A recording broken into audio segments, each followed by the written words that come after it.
Confrontant, dérangeant, divertissant. Richard Martineau, il brave l'opinion publique depuis plus de 3 décennies. Imaginez si on disait, OK, tous ceux qui ont un cancer et le cancer a été diagnostiqué avant 18 ans, on va payer pour vos traitements, mais ceux qui ont eu un cancer diagnostiqué après 18 ans, c'est vous qui allez payer pour vos traitements. Vous allez dire, c'est bien niaiseux, cette loi-là. C'est quoi ça? Arbitraire de même, là. Hey, j'ai appris que j'avais le cancer à 19 ans. Tu payes pour tes traitements. J'ai appris que j'avais le cancer à 17 ans. On va payer pour toi. C'est quoi cette niaiserie-là? Mais c'est ça qu'on fait avec le diabète. J'en reviens pas. J'ai appris ça en lisant l'excellent texte de Nathalie Godin, qui est diabétique depuis plus de 30 ans. Hier, elle publiait dans la section Faites la différence du journal un texte, justement, qui disait que ça n'avait aucun maudit bon sens. Elle est avec nous. Bonjour, Nathalie Godin. Bonjour, M. Martineau. Je suis très, très contente d'être invitée à votre émission. Ah ben, très content de vous avoir. Votre texte était excellent. Bon, le diabète, c'est une maladie grave avec des conséquences graves. J'ai une nièce qui est diabétique et elle a une pompe intelligente à insuline. Une pompe à insuline intelligente là, qui permet de lire son taux là, de sucre dans le sang en temps réel et de réagir. C'est fantastique. C'est une technologie incroyable. Elle vit en France. Elle vit en France. Je ne sais pas si c'est couvert par l'État français, mais ça coûte cher, cette pompe-là. Ça coûte excessivement cher, sauf que ce qu'on oublie, c'est que un mauvais traitement du diabète, une mauvaise gestion au long cours, parce que ce qu'il faut comprendre dans le diabète de type 1, là on parle du type 1 parce qu'il y a 2 types de diabète. Bon, moi, ce qui me concerne, c'est le type 1. C'est que le but de notre traitement, c'est d'arriver à avoir une glycémie qui est le plus près possible des valeurs cibles, des valeurs normales d'une personne qui est en santé. Et ça, pourquoi? C'est dans le but d'éviter tous les effets délétères et néfastes d'une glycémie qui est trop haute, d'une glycémie qui est trop basse. Ces effets-là, comme je le disais, sont délétères puis coûtent une fortune aux contribuables.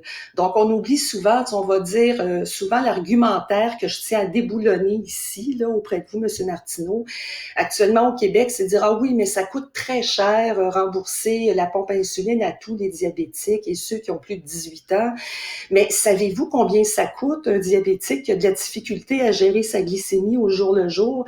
Parce que ce qu'il faut comprendre, c'est que il y a une quarantaine de facteurs qui sont extérieurs à notre contrôle, qui influencent la glycémie. C'est pas parce qu'on a une mauvaise volonté de se traiter, là.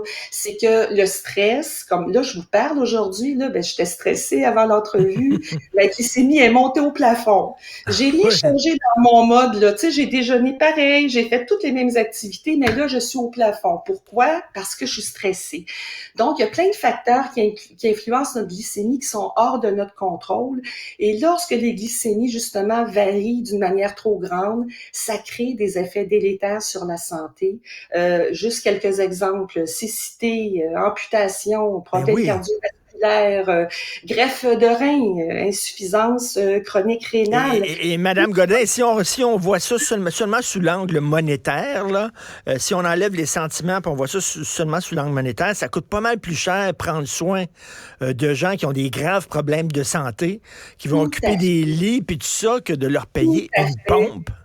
Tout à fait, parce que juste un exemple, une seule personne au Québec là, qui est dialysée, là, qui est sur la dialyse, coûte 80 000 $ par année aux contribuables. Une seule personne. Alors là, on multiplie ça par des milliers d'autres, comme vous dites, qui s'en vont à l'hôpital, qui s'en vont aux urgences à cause des problèmes et des conséquences graves d'une mauvaise gestion. La bonne nouvelle, en fait, c'est que, comme vous dites, il y a une pompe à insuline actuellement qui est merveilleuse. Génial. La technologie a fait des pas de géant, hein, on le sait. Et comme vous expliquiez précédemment, c'est que, je veux dire, la pompe parle au petit capteur à glycémie qu'on a, puis le capteur envoie nos glycémies en temps réel.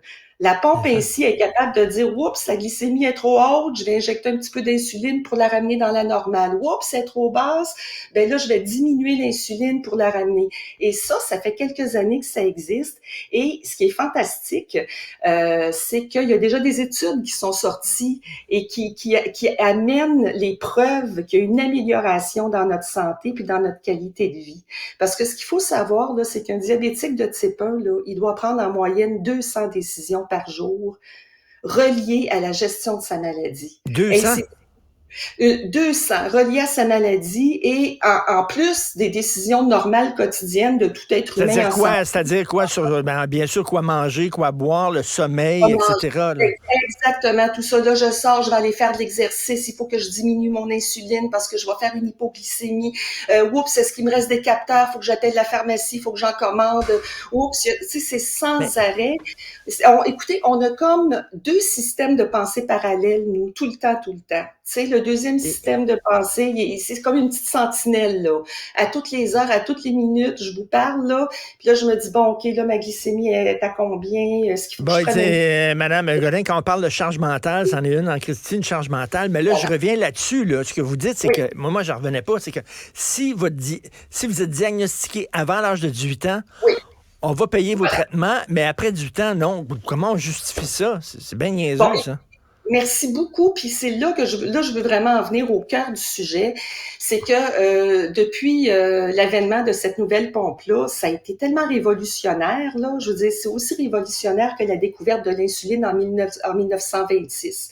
Dans notre traitement, là, c'est fabuleux. Puis c'est la raison pour laquelle il y a la moitié des provinces canadiennes qui remboursent la pompe universellement à tous les diabétiques qui en ont besoin. Les territoires du Nord-Ouest avec. Donc, ils ont compris. Également, écoutez, le fédéral n'est pas en reste. Là. Le gouvernement fédéral, là, il a déposé aux communes dernièrement un projet de loi qui vise à créer un cadre national pour améliorer l'accès au traitement puis à la prévention du diabète. Et chose fantastique, c'est que dans ce projet de loi-là, la pompe est reconnue comme étant un traitement de prédilection pour les diabétiques. Or, qu'est-ce que le Québec fait? Ben, le Québec fait bande à part.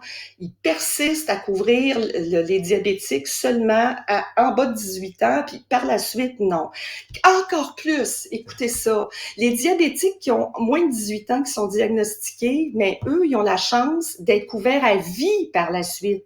Ils vont devenir adultes, ils vont être couverts à vie. Donc, moi, j'ai été diagnostiquée à 25 ans, comme plein d'autres diabétiques qui ont été diagnostiqués adultes. Ils n'y auront pas droit. Et il faut savoir que l'âge médian du diagnostic dans le type 1, c'est 39 ans. Donc, il y a beaucoup de personnes qui restent sur la touche. Ridicule. Et je pense que c'est mal compris aussi par la population. Les gens, elle est diabétique, elle a rien qu'à moins manger de sucre puis moins manger de bonbons. Et non, on vient au monde diabétique. Là. C'est pas nos habitudes alimentaires qui nous rendent diabétiques. Là. Ouais. C'est ça, exactement. Puis nous, dans notre cas, le type 1, c'est une maladie auto-immune. C'est pas du tout la même cause pour le type 2, mais n'allons pas dans le type 2, là, c'est pas ce qui nous concerne. Mais le type 1, c'est une maladie auto-immune, comme la sclérose en plaques ou autre. Ce qui veut dire que notre système immunitaire, écoutez, malencontreusement, il détruit nos cellules qui fabriquent l'insuline. Fait que résultat, on a zéro insuline puis on doit s'en injecter toute notre vie. On peut mourir si on arrête de s'injecter. Moi, si j'arrête au moment même après votre entrevue, dans 3-4 jours, je suis morte. Tu sais, fait qu'on a besoin de ça et c'est très difficile d'injecter les bonnes doses par rapport à ce qu'on mange, par rapport à ce qu'on vit. Et là, il y a une technologie formidable que Québec, pour l'instant, nous refuse. Incroyable, incroyable. J'espère que votre lettre a ouvert les yeux de certaines personnes, puis qu'on va faire une pression. Je ne comprends pas que dire, hey, tu as 17 ans, on va te payer tes traitements à vie. Tu as 19 ans. Ben, débrouille-toi, ma chère, ça n'a aucun bon sens. C'est une lettre excellente. Nathalie Godin, vous n'avez pas eu besoin d'angoisser. Vous étiez super bonne en entrevue, diabétique depuis plus de 30 ans. Bonne chance, bon courage. Merci infiniment, M. Martineau, de m'avoir invité. Merci beaucoup. Merci. Bonne journée.